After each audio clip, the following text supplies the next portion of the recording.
За үргэлжлээд агуулга 2 руу орж байна. Тодорхой бүтээгдэхүүний үйлдвэрлэл эсвэл тодорхой бизнесийн сегмент үйл ажиллагааг өргөгдөх эсвэл зогсоох шийдвэр гаргалт.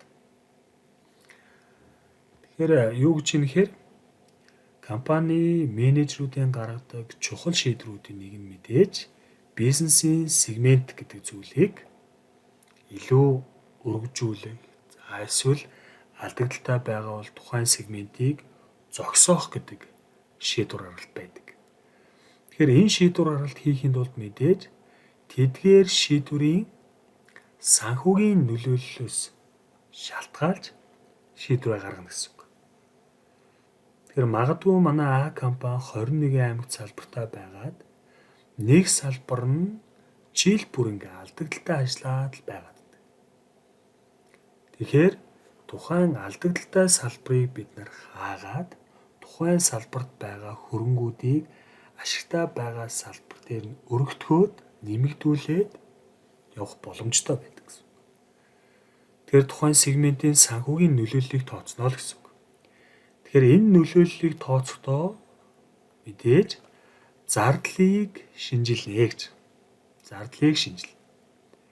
Тухайн хилтэс тухайн салбарын хувьд зардал нь ямар байгаа юм бэ? За мөн дээрэс нь зардлаас гадна орлого ашиг нь ямар байгаа юм бэ гэдгээс хамаарат зогсоох уу, үргэлжлүүлэх үү гэдэг шийдвэр гаргалтаа хийгээд явдаг гэсэн үг. За тэгэхээр энэ дэр жишээ өгсөн байгаа. Hamilton гэдэг компани байгаа. За энэ компани дижитал цаг үйлдвэрлэдэг. Тэгэхээр яасан бэ гэхээр дижитал цагны нэр хүнд нь буурсантай холбоотойгоор хэдэн жилийн турш яг энэ бүтээгдэхүүнээсээ ашиг бол олоогүй юм байна. Яг энэ бүтээгдэхүүнээс. Энэ бүтээгдэхүүний шугам гэсэн үг шүү дээ.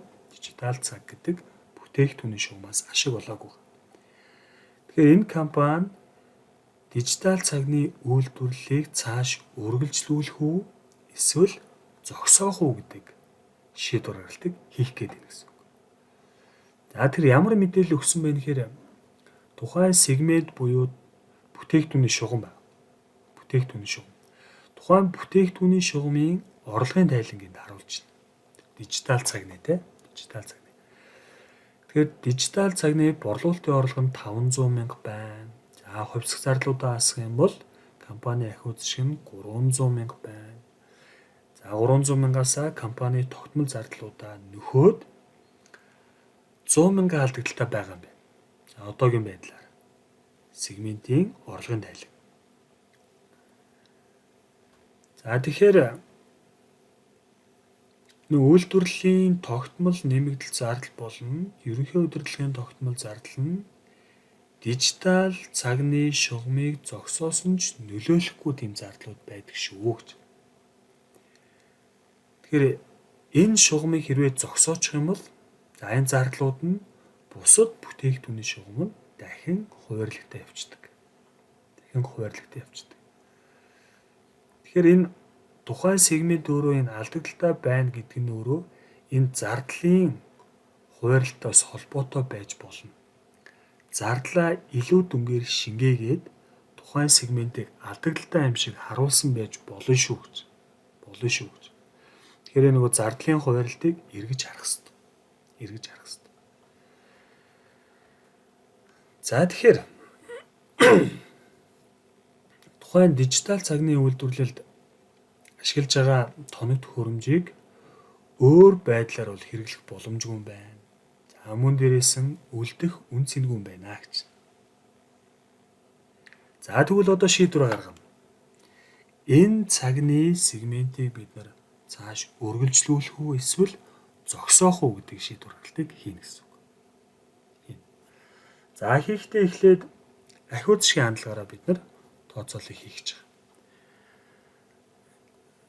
За өөрөөр хэлэх юм бол тухайн дижитал цагны үйлдвэрлэлийг зогсоочих юм бол компани алдах ахиу зэшиг нь 300 мянга байна. Тэгэхээр энэ сегментийг зогсоочих юм бол бид нар зайлсхийх боломжтой За ийм 3 зардал байна. Тухайн үйлдвэрлэлд ажиллаж исэн менежерийн цалин байна. Сурталчилгааны зардал, үйлдвэрлэлийн түрээс гэдэг эдгээр зардлуудаас зайлсхийх боломжтой. Гарахгүй болно гэсэн үг шүү дээ. Гарахгүй бол. Тэгэхээр өөрөөр хэлэх юм бол дижитал цагны үйлдвэрлэлийг зогсоочих юм бол компанийн хувьд санхүүгийн алдагдал нь 40 мянга байна гэж. 40 мянга. Мөнгөөр хэмжих юм бол тий 40 мянга байна. За тэгвэл зэрэгцүүлсэн орлогын тайлангийн хандлагаар тооцоолж үзье гэж. Бидний энэ тооцоол бол ахиуц шиг хандлагаар тооцоод ингээд 40 мянган алдагдaltaй гэж зүгээр энд харуулж байна тий. Зэрэгцүүлсэн орлогын тайлангийн хандлагаар тооцоолж үзэх юм бол за энд үргэлжлүүлэх гэдэг нэг шийдвэр эсвэл үйл ажиллагааг зогсоох гэдэг нэг шийдвэр явж байгаа. Тэгэхээр энэ хоёрын хооронд үүсэж байгаа нөгөө ялгуурт зөрүүнүүд дээр бид нэр ажиллана гэсэн үг шүү дээ. Ажиллана гэсэн. За юу гэж юм хэрэг хэрвээ дижитал цагны үйлдвэрлэлийг зогсоочих юм бол компани 300 мянган төгрөгийн ахиуц шгийг алднаа. За үргэлжлээд. Тогтмол үйлдвэрлэлийн нэмэгдэл зардал нь аль ч хувилбарт гарах учраас хамааралгүй зардал.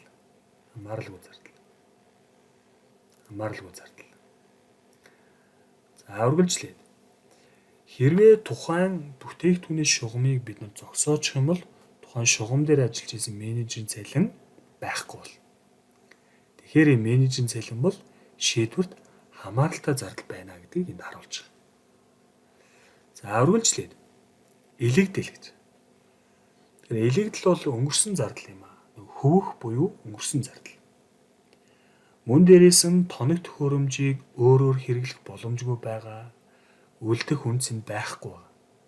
Тэгэхээр иймд тоног төхөөрөмж болон илэгдлийн зардал нь энэ шийдвэр гаргалтанд хамааралгүй шүү гэдгийг тодтогч өгсөн байна. Аль хэдийн гарцсан зардал гэсэн үг тийм. Аль хэдийн гарцсан. Одоогийн болон ирээдүйн шийдвэр гаргалтанд хамааралгүй зардлууд шүү гэж. За үргэлжлээд. За тэгэхээр энд харуул.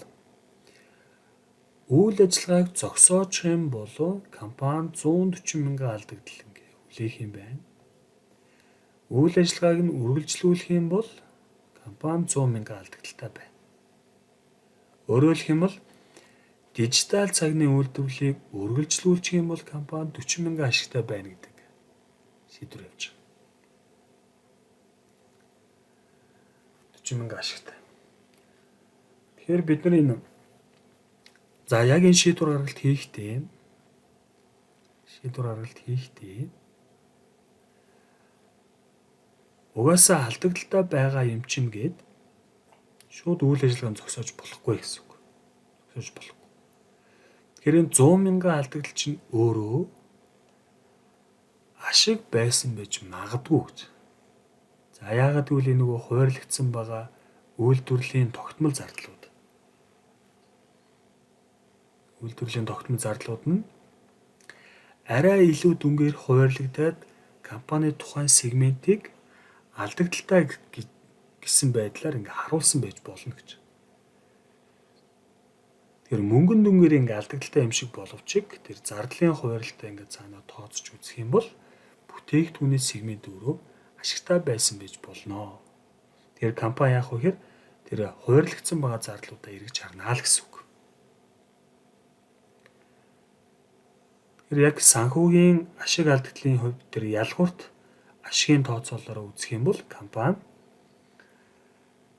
энэ дижитал цагны үйлдвэрлэлээ цаашаа үргэлжлүүлэх юм байна гэдэг шийдвэрийг гаргана гэсэн үг.